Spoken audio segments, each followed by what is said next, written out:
मराठी व्याकरण. नाम व नामाचे प्रकार. व्यक्ती, वस्तू, गुण, प्राणी, स्थान यांच्या नावांना नाम असे म्हणतात.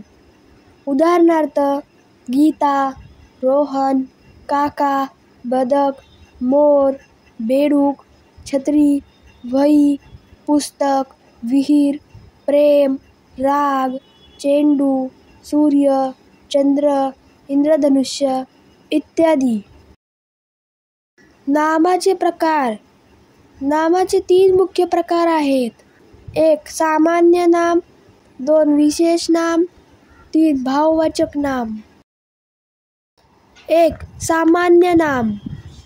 एकाच जातीच्या वस्तूंना त्यांच्यातील सारखेपणामुळे किंवा समान गुणधर्मामुळे जे नाव दिले जाते त्याला सामान्य नाम असे म्हणतात. उदाहरणार्थ गाव, मुलगा, मुलगी, मैदान, पक्षी, माणूस, शाळा, बाग इत्यादी. 2. विशेष नाम.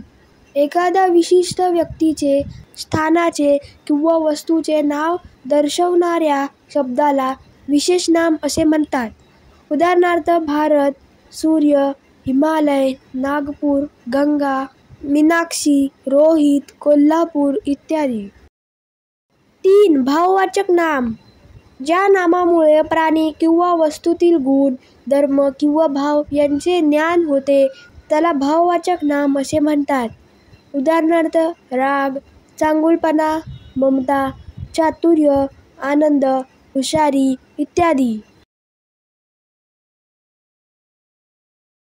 So friends, if you like this video, please subscribe my channel and don't forget to press the bell icon. Thank you friends and bye bye.